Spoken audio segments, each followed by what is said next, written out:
Welcome, dear listeners, to a new episode of Music and Politics.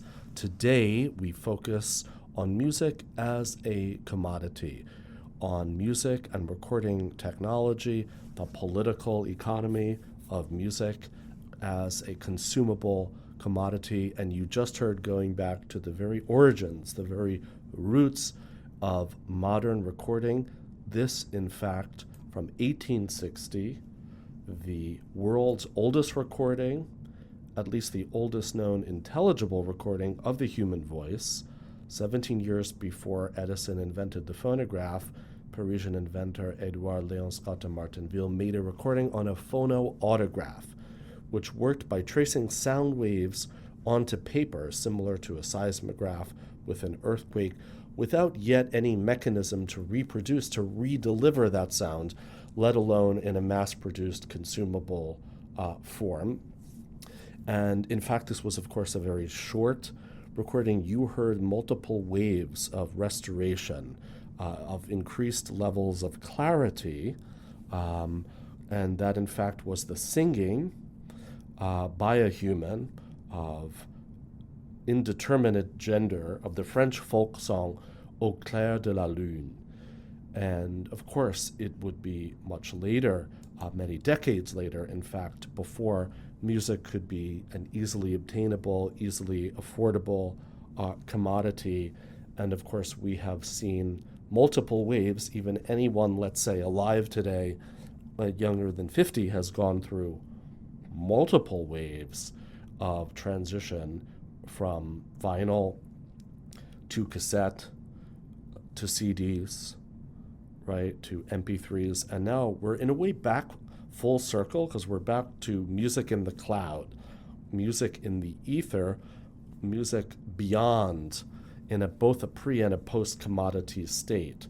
And this disappearance of music as a consumable good, as a tangible object that can be collected and absorbed, right? And it's quite notable, this decline of music. Not only has it disappeared as a commodity, its value, right, in terms of its capitalist value as a consumer product, where apparently over 75% of Spotify streams do not even qualify for a fraction of a penny per listen. So a historic collapse of music on the free market. And I think it's a good occasion when we are confronting something like an apocalypse of music as a commodity, right? Which of course erases the basis for livelihood for professional musicians and even for amateur musicians who might one day evolve into a sustainable lifestyle there. That I think it's interesting if we return back to music in its primal state as the most evanescent of the arts, that most fleeting, as ultimately as an action rather than as an object, right? And it took, of course, decades to reach the point around the time of the First World War, the first mass production, whereby music was able to be physically imprinted onto grooves, onto wax from vibrating waves. That translation from sound waves into grooves on wax there.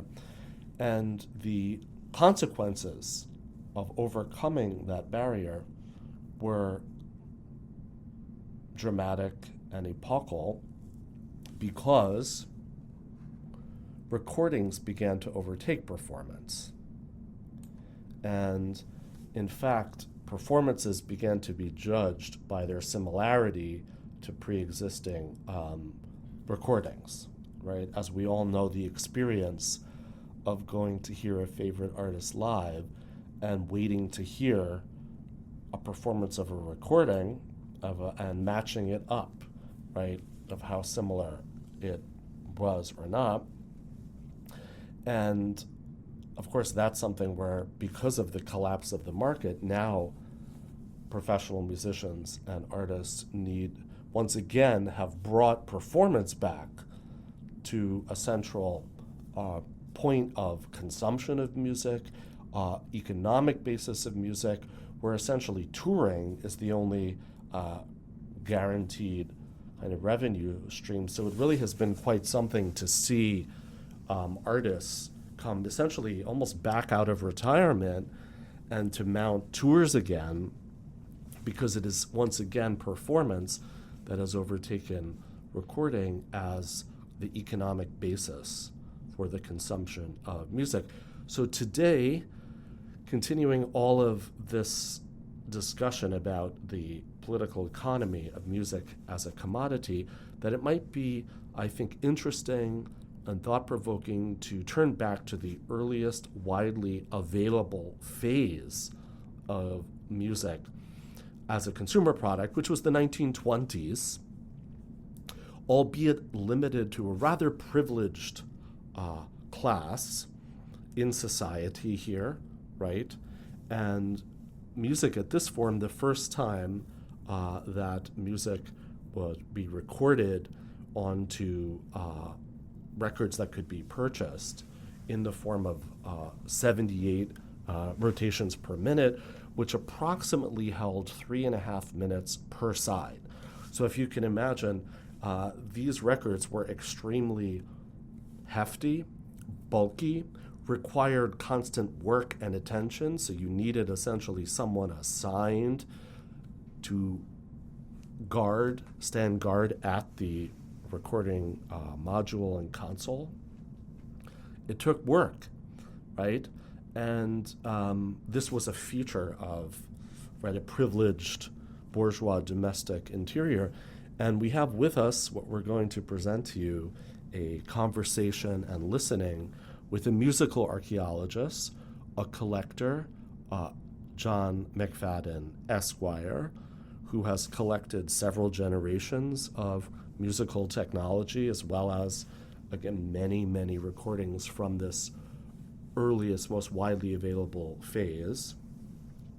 And I mean, one thing that's notable, of course, is that the 1920s, which is now, right, almost 4 generations ago, was only 1 generation or so removed from a lot of the composers that were most popular at the time. So in particular, Tchaikovsky, as well as Wagner.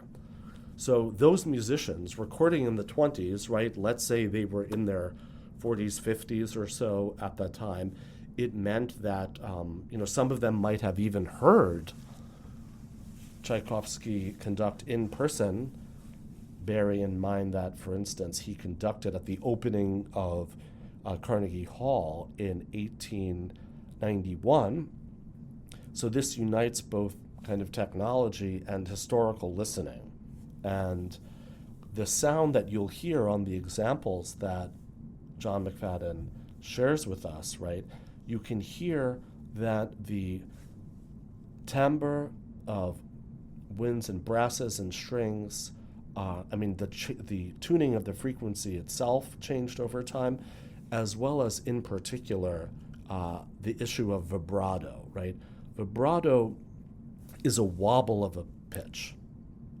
And this kind of vibrato ultimately became a highly featured element of recording, because vibrato itself help to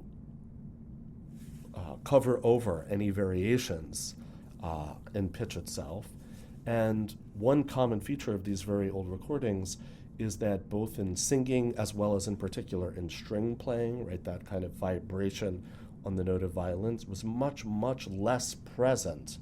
And today, of course, it's hard to imagine violin playing and operatic singing without some element of vibrato.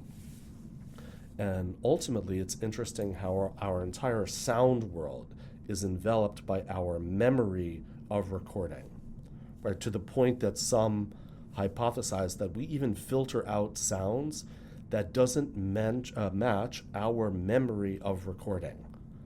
So it's almost a grand reversal where now our memory and our musical imagination is circumscribed by our exposure to recording.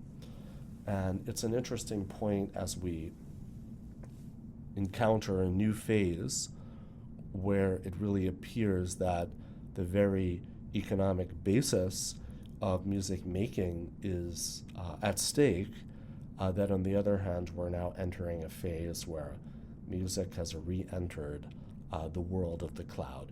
So please join us. Please don't forget to like and subscribe. Any support is greatly appreciated. We wish you all very well, and please enjoy this conversation with John McFadden. Thank you.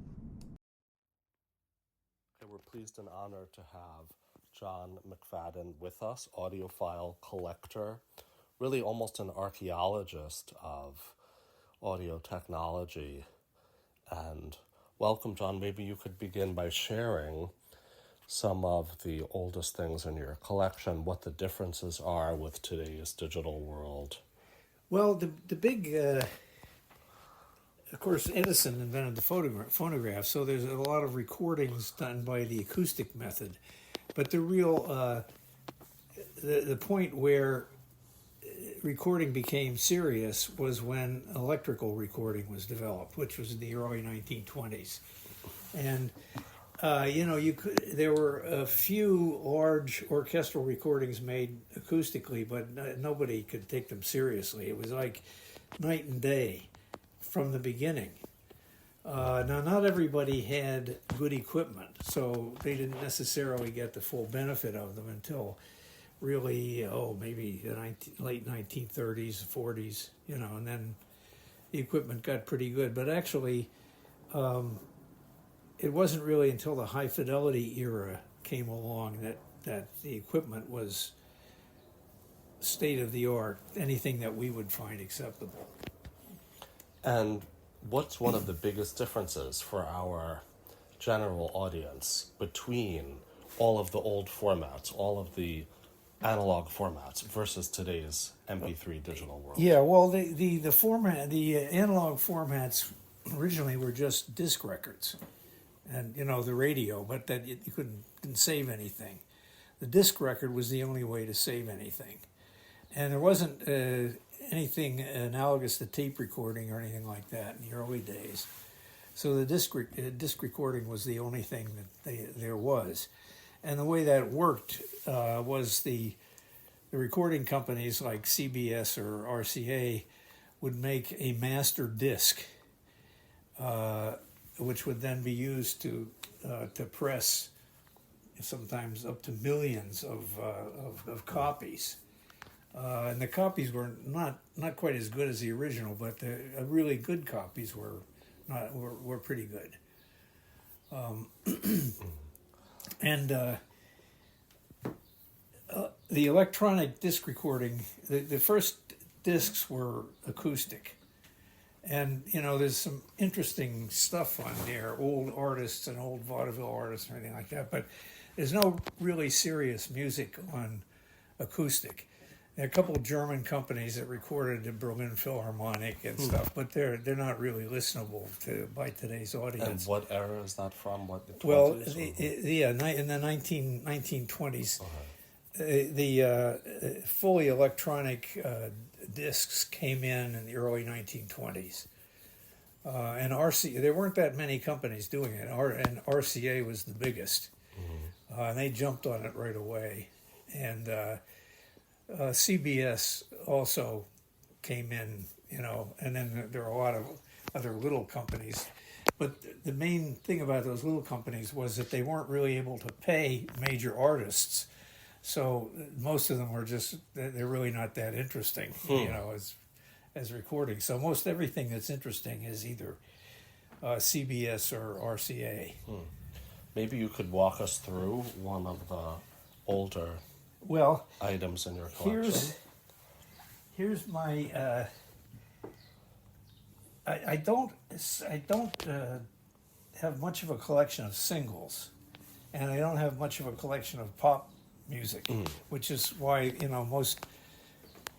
the average enthusiast probably wouldn't be very interested in my collection. But what I was interested in was in following the evolution of the major orchestras, and you can do that with this is.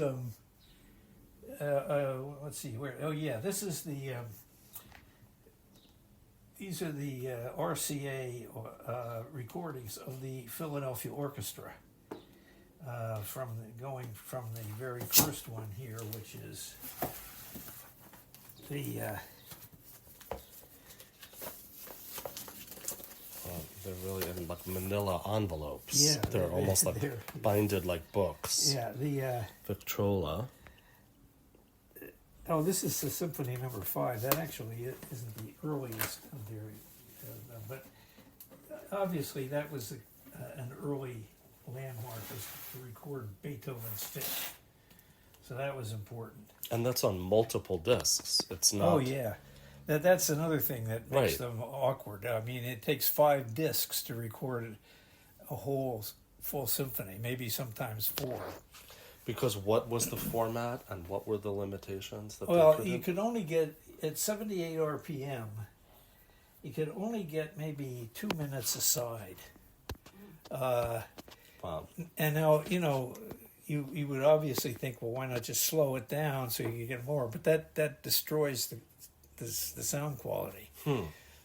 So they decided that they were going to stick with the 78 RPM and just make multi-disc sets because, it just made a difference. The people who bought these were connoisseurs. Right. They wanted quality recording. So every 2.5 minutes approximately, they'd have to flip a side? They'd have to flip a side. Wow. Well, my mother used to say that they used to listen to the Victrola in twos. And one would be elected to change the records, and the other one could sit and listen. So you had to do it. A record party would be someone would have name to sit. somebody to change the records, and then they came along with the record changer in the late 1920s. I have a couple of the early ones down in the cellar. They were hugely expensive, and they are very complicated. It's very hard to keep them running, but they do work. It's just that I don't see much. I mean, I don't have any real use for an old record changer. The newer record changers will work too, right? Except that if you pile 5 records on a new record changer, which was made for LPs, yes, they don't always change properly. Sometimes 2 of them will drop down at once, and they don't work well. They weren't made for 78s, even though you can actually use them. Right. Because the size of the record, the size of the record hole, and everything like that, it's always been the same. Going way back to the acoustic records, it was never changed at all. So until some other medium came in, it was this, theoretically you could use any equipment that you had to play those records. The needle size is different, though. You have to. The grooves are bigger on 78s than they are on LPs, so you have to change the record cartridge or change the needle to go from one to the other. And that's what I have here. I have 2 record changers set up. One is for 78s and the other is for micro groove. Shall we play one if we have one why ready? not? If I can get the thing to work again. Okay, that would be great. With this kind of equipment, you never know for sure. Like, for example, I was listening to a tape recording the other day, and this thing, one side went on the Fritz. Right, that's a reel-to-reel tape. Reel to reel, yeah. Right, which is another interesting Okay, now format. I have, in order to play these mono records, I have an old Marantz preamp that. How do I turn that thing on? Oh, here.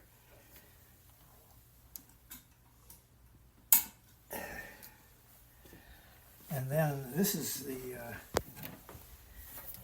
record changer that has the 78 needle on it. So it's a record changer and a record player at the same time. Yeah, You can do both. There's Okay. it's just you just put a different spindle on it, which is around here somewhere. I don't know. okay. But I don't attempt to use it as a record changer because Right, we want it to doesn't really work that well. just But hear some music. let's just take something that's Is there kind of anything particularly historic or notable? Or well, they are all historic. Oh, the other Victor got hooked up with Leopold Stokowski because Victor was right across the river in Camden, and Stokowski was here, and Stokowski was always Philadelphia. interested in any kind of innovation, so he loved the idea of making records. But his big rival was Koussevitzky in Boston. So Koussevitzky, they managed to get them to make some records for him. So this is a. So the Victrola Record Company, it was headquartered in Camden, where they had. That's right. Yeah. Okay.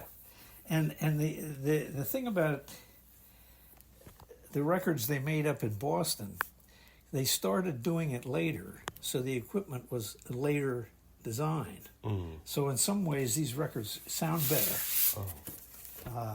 The thing is that the equipment that people had then wouldn't have been able to distinguish it. Right.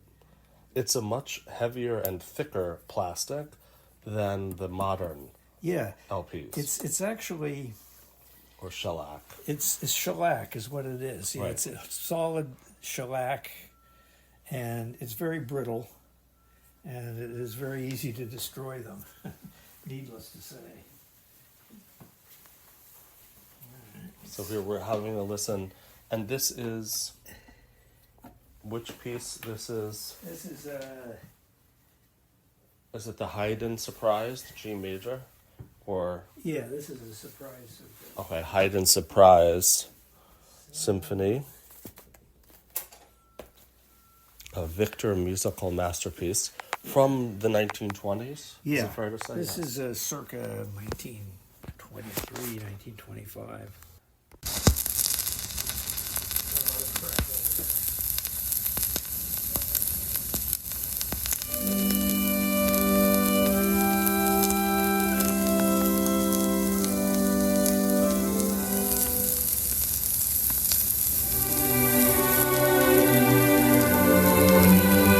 It's played differently. They used portamento. They got, you know.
So that's almost exactly about 3 minutes and 40 seconds. That's exactly right.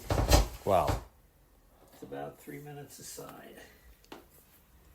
Okay, well, you get the idea. And that's Serge Kishevitsky BSO, or that's Stokowski Philadelphia? This is Boston. Boston. And Serge Kosovitsky. Gotcha.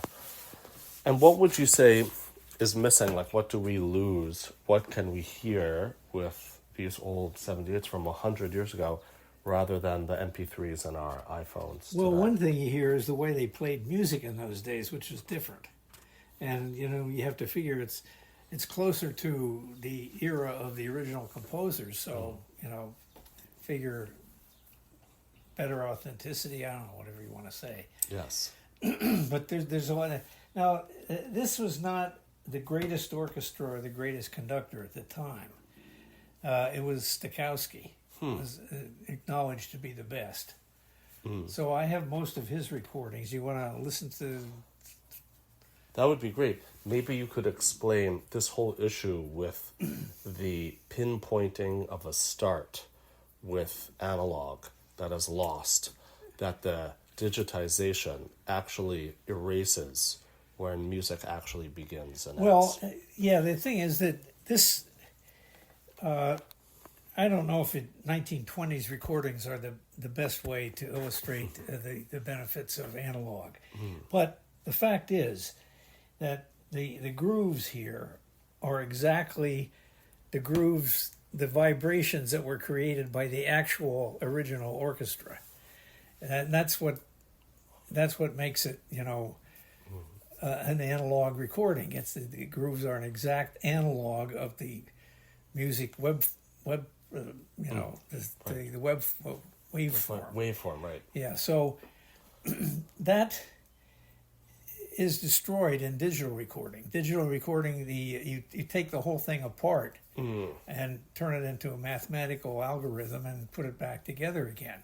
Right. So, the advantages of it is that you can get rid of everything you don't want, all the scratches and, the noise on this, which I think it's not bad, really, considering that it's right back at the early days of recording. But, you can get rid of those things like that. And it's also very easy to edit it when it's digital. But I still think that there's something about an analog recording that just has a better connection to the real thing. And like I say, I was listening to a talk by a record guy who theorized, and I don't know, how valuable this theory is, but there's two things that are happening when you hear a musical note. One is the timing of it, the beginning and the end, and the other is the frequency. And digital picks up the frequency, but it has extreme accuracy as far as the frequency is concerned. It doesn't have that much accuracy as far as timing is concerned. This is exact. I mean, when this starts, that's when the guy, pulled the bow across his violin. But, and I don't know, I noticed, I bought a lot of digital recordings when they first came out. Reissues of a lot of the classics. And, I sat down to listen to them and I thought, there's something just not here. And I think this theory that this guy was propounding that I was listening to, he said the digital is very accurate. It doesn't put anything extraneous in there, all the noise and, that you don't want. And it gets the frequency exactly what you want it to be. But in order to get that accuracy, they've given up on the time accuracy. And, I've noticed, this is just my theory. I've got nothing behind it, but I've noticed that if you have like a soloist who's center and, the orchestra plays, and then the soloist starts singing, there's something about the soloist she's not there, It just doesn't have that there-ness of even an old crappy analog recording. And I think this guy's theory was that the timing is off. Right. You know, the beginning and the end of the note is not accurate on the digital recording. Now I don't know. You know, what That's do I know? fascinating. But No. anyway, that was the theory. Right, exactly. Like how the grooves on a piece of shellac are almost like a fossil record Exactly. from prehistoric. They're the actual outline of the precise presence.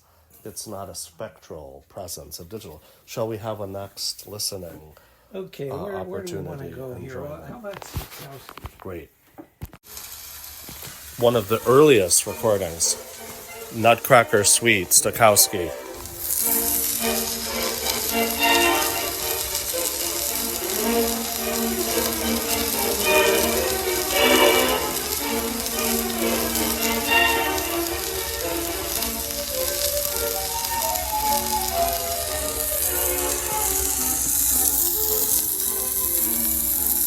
I think we don't have to listen to too much of that to get the idea.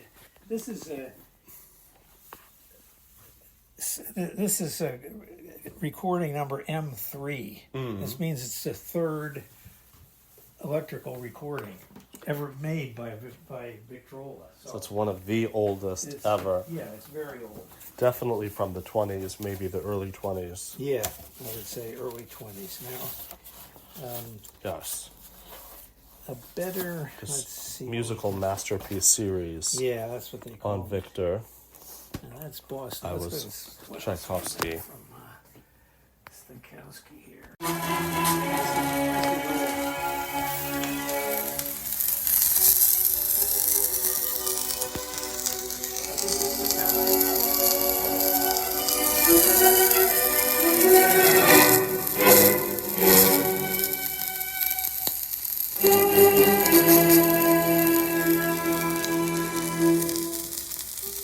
Remember being here, it might be third on So this is called an orthophonic recording.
It has a very nice program booklet enclosed in the yeah. book of the records. Yeah, no, they tell you everything you want to know and then some.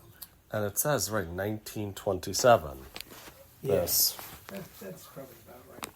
It's not very good for 1927 recording. I think maybe it might have been played quite a bit. But it is striking, right, how mannered Yeah, the playing is without so much vibrato, glissando.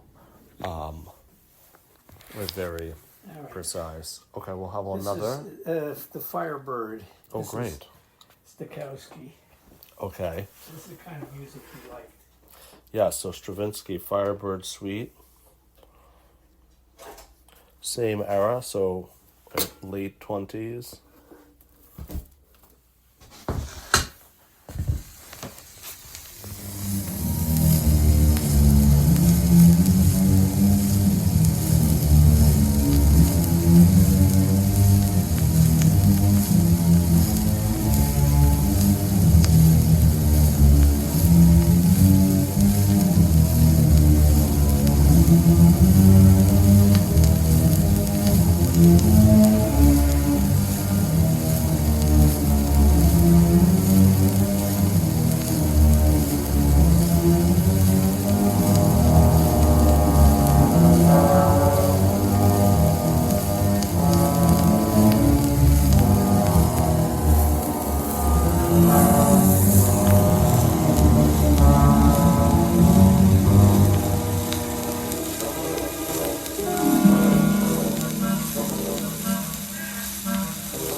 Please remember to rate and review and to like and subscribe to Music and Politics.